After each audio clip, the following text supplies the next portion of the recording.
Hello everyone, I'm John Lustria, the Director of Education at the National Museum of Civil War Medicine.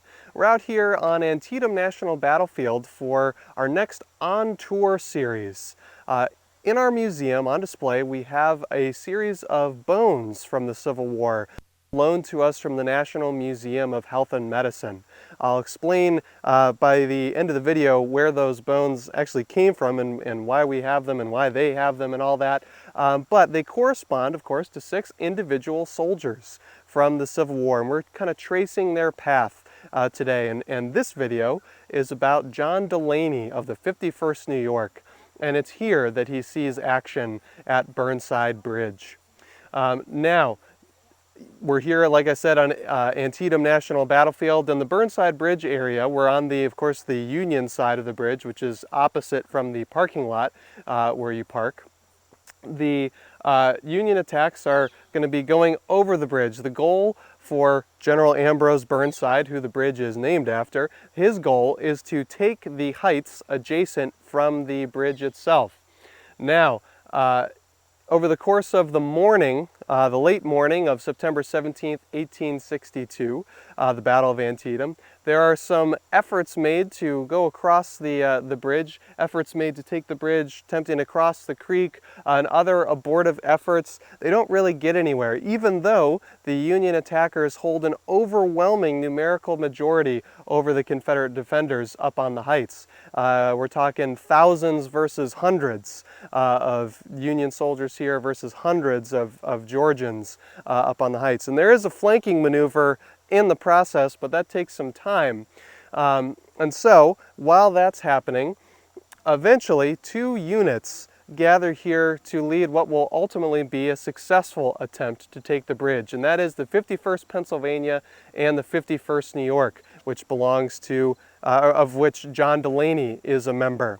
So, as they're coming up towards the bridge, this is again after several failed attempts have been made, the 51st Pennsylvania takes position against the stone wall over there as we're facing the Confederate position off to the right of the bridge, where incidentally you can see one of the few remaining witness trees from the Battle of Antietam. The tree that you see there has been standing well over 150 years. It's really quite an impressive sight. But the 51st New York takes up position to the left of the bridge as you're facing the Confederate position. And there was a rail fence there, so not offering as good a protection as the stone wall over there. The 51st New York has about 335 men in position here, one of them again being John Delaney. After exchanging fire with the Confederates for about 10 minutes or so from this position, the commander of the 51st New York starts to sense that there's some amount of slackening of fire coming from the Confederates. What we know today is that they were in the process of running out of ammunition. But they can kind of sense that the fire is slowing down, and so they relay a message to the 51st Pennsylvania, say, okay, I think now might be the moment. And together, both of the color bearers lead a charge across the bridge, and together they end up taking that position. And of course, it was high time for the Confederates to get out of there, because right at that moment, the flanking maneuver coming across the ford a bit further down Antietam Creek is happening at the same time. The Confederate position becomes untenable, and then that sets up General Burnside and the 9th Corps. They spend several hours getting more troops, wagons, artillery, and such across the bridge, and they set up for a final assault. The Confederate position, which could result in a decisive victory for the Union at the Battle of Antietam. They're just about to make the attack when Confederates arriving from nearby Harper's Ferry under the command of A.P. Hill smash into the flank of Burnside's attack and routes the assault. And Burnside takes up positions back up here on the heights. Now, the 51st New York, after taking the heights there, they remained up there with the 51st Pennsylvania, sort of a rear guard of sorts. And when that assault fails and the 9th Corps comes streaming back to the Burnside Bridge area, they're here to cover the retreat. Now, at some point during all of that, almost certainly during that the charging across the bridge, or the firefight that happens here behind the rail fence, John Delaney, a 41-year-old, so he's on the older side for a Civil War soldier anyway, he was shot in the left hip. The bullet entered the front of the left hip near the spine and exited near the sacrum, which is the bone at the base of the spine. So that is, as you might imagine, not a great place to be wounded if you're a Civil War soldier. Invasive surgery, so obviously amputations are quite common during the Civil War, and if you've watched some of our other videos, you know how important they were. The fact that they had anesthesia at the time of the Civil War, lots of opium-based medicines to manage the pain, but of course they didn't know about germ theory, so infection is pretty prevalent for all these soldiers. So amputations are, generally speaking, not quite as bad as often they're made out to be, but the hip injuries and any injury to kind of the trunk of the body or the head, medical care at the time of the Civil War is not quite at the point where they can consistently help those sorts of cases. So any kind of injury that goes through the hip and into kind of the base of the spine, that's starting to get a little dicey if you're a Civil War soldier. But John Delaney is not killed right away, and he lays on the field for an unknown amount of time. We don't know how long he lay there. Now, Antietam is known for the kind of first application of the Letterman Plan, made by Jonathan Letterman. It's a system of medical evacuation designed to quickly get wounded soldiers off the field and into field hospitals, and designed to care for them from the moment they're injured all the way through long-term recovery. The 9th Corps didn't get the memo for that. Since they had recently joined the Army of the Potomac from another department, Letterman literally hadn't circulated the memos yet to the units here, so they literally didn't get the memo. So they weren't all up on the Letterman Plan, but we do know that the ambulance corps that Letterman made, which is charged with this medical evacuation, we do know that within 24 hours of the end of the battle, all wounded soldiers are off the field. So we can't know how long John Delaney was laying there, likely right behind the camera, more likely than not. He was laying there for some amount of time, but if I had to guess, I would suggest he was probably one of the last casualties taken off the battlefield, or at least among the last, which is certainly not great if you've been shot in the hip. Now, the 51st New York takes about 26% casualties, 19 killed and 68 wounded or so, for a total of 87 casualties out of their 335 soldiers. So from here, we're going to head over to where, now John Delaney would have been taken to a field hospital somewhere near here. We don't have any record of where he was taken. We can make some guesses, but from here, we'll take you to the next location that we know he was treated, and that was a tent hospital over in Frederick, Maryland. So we'll head there in just a second.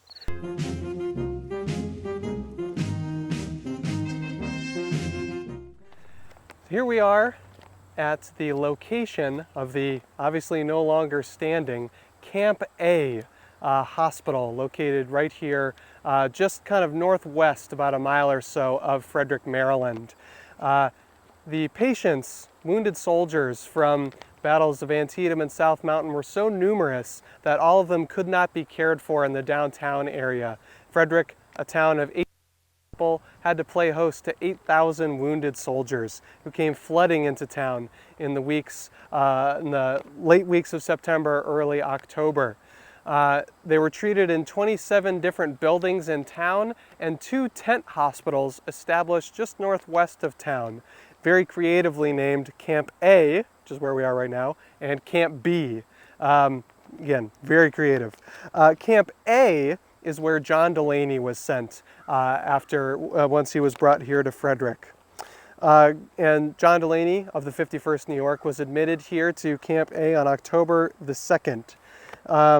Now, Camp A stretched everywhere around where we're standing right now. Everything you see behind me, camera, this whole area, it was about 12 acres of total ground in this neighborhood.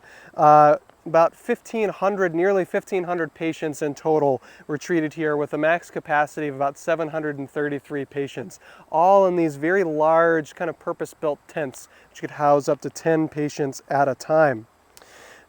Carroll Creek, again just kind of off camera to the left, Carroll Creek ran right through here, was a very convenient water source. Camp A was opened on September 30th, making John Delaney among the very first patients to be admitted here. And there was such a rush to open Camp A to alleviate the overcrowding in the town that Camp A itself started to become overcrowded, and hence Camp B was established. And in some cases, as they were establishing the site, some patients had to lie on the ground literally and wait while the tents were being put up. So this was very much a rush job. These tents were not here in Frederick when the crisis was needed, because of course they didn't know there would be a crisis here. So the tents had to be shipped out here as quickly as possible once it became clear that they would be needed. So patients are being brought in sort of as the place is being erected. It's really kind of a chaotic scene in those final days in September and the early days of October. So again, John Delaney arrives here on October 2nd, and the place had just opened on September 30th, so he's among the first to arrive here. Now, to go to the medical and surgical history of the War of the Rebellion. Again, these case reports, these case studies that were collected by the doctors and preserved and later published, the intention that we could learn from the medical experiences from the Civil War. So now I'm gonna quote from the case history with John Delaney. They wrote, "He was greatly exhausted, and the wound discharged unhealthy pus profusely." So this is the wound in his left hip now, remember. It's discharging pus. Again, we don't know about germ theory. That's a surefire sign that it was infected. Now, pus was so common with Civil War era wounds that it was thought to be just a part of the healing process. We today know, again, that means an infection. So pus is coming out of his hip wound there. They continue. Stimulants and a nutritious diet was given for a fortnight without materially altering his condition, when he finally began to slowly regain strength. All the while, the wound continues to spew pus, and he suffered from occasional pain in his sciatic nerve. So John Delaney's having a rough go of it, but with some stimulants, which is likely some kind of alcoholic-based mixture, and a nutritious diet. Now, a word about the nutritious diet. They knew enough to know that fresh fruits and vegetables were important for soldiers, but when dealing with Civil War armies, it was so hard to regularly and consistently get fresh fruits and vegetables to the front lines. Soldiers didn't always have ready access to them, and when they did, it was often in the form of something called desiccated vegetables, canned, kind of dehydrated vegetable bricks, which they were often told to boil, which would take away a lot of the nutritional value. So when they list here in the medical and surgical history, a nutritious diet probably did include a lot of meat and a lot of fruits and vegetables such that could be acquired. And so that, over time, according to the case report, did continue to give him strength. John Delaney eventually got better to the point that he could walk around until, unfortunately, he had a, quote, severe fall on December 14th. So again, he's been here since October 2nd, so he's been here for about 2.5 months now, and it looks like things were trending in the right direction. He's getting stronger, he's able to walk around, and it all comes crashing down, literally. So he has a severe fall on December 14th. His condition gradually deteriorates from there. We don't know exactly what he fell on, or maybe he fell on his hip again. The exit wound was at the base of his spine, so who knows, maybe something got messed up there. They're not too specific in the medical and surgical history. Eventually, John Delaney would pass away on December 24th, Christmas Eve, 1862. He would eventually go on to be buried at Antietam National Cemetery, which is where he is today. And so that's where we're going to head from here. See you in a second.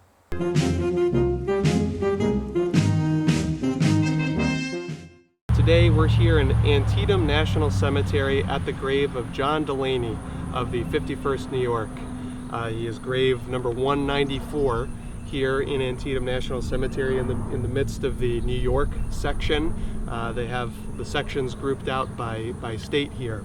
And he is one of 4,776 Union soldiers buried here from the battles of Antietam, South Mountain, and Monocacy. Maryland battles, buried in a national cemetery in Maryland. And approximately 36% of those, or about 1,800 of those Union soldiers buried here, are unknown. And more than 200 non-Civil War dead are buried here, veterans and their wives from the Spanish-American War, World War I, World War II, and the Korean War. And Antietam National Cemetery closed and stopped accepting further burials in 1953. How did all of these soldiers get here? Well, that's thanks in large part to the efforts of Aaron Good and Joseph Gill. They were instrumental in locating grave sites out on the Antietam National Battlefield and facilitating the arrival of soldiers like John Delaney, who had died elsewhere, in John Delaney's case in Frederick, who had died elsewhere, and bringing them back here to the National Cemetery. And they volunteered their time, of course, in the days, weeks, months, and years after the battle to make all that happen. The cemetery here was dedicated on September 17th, 1876, on the 5th anniversary of the battle.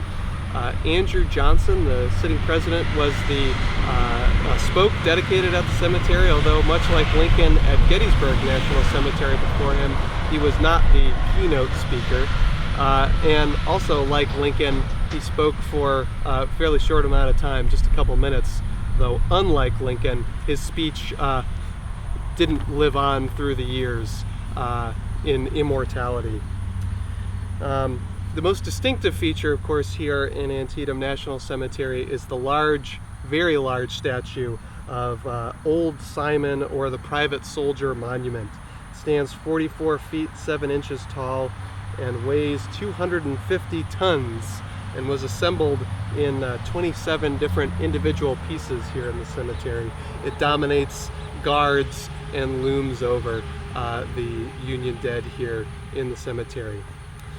And to borrow from Abraham Lincoln, we must never forget what they did here, that these men gave their last full measure of devotion that this nation might have a new birth of freedom.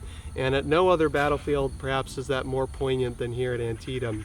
In wake of the Union victory at Antietam, Abraham Lincoln issues the preliminary Emancipation Proclamation, declaring that all African American slaves in states in rebellion are henceforward and forever free, changes the nature of the war, and ushers the United States into the new birth of freedom that he would speak on so eloquently just over a year later at the Gettysburg National Cemetery. And so John Delaney, his place here, his service here at the Battle of Antietam in the Civil War, played a small role in all of that. That's the end of John Delaney's story, obviously.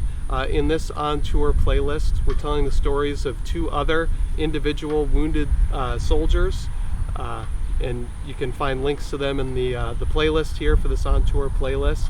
If you like these videos, please like the video and subscribe to our YouTube channel. And if you want to support us in an even greater way, consider becoming a member of the National Museum of Civil War Medicine. You support programming like this. So thanks so much for watching, and we'll see you next time.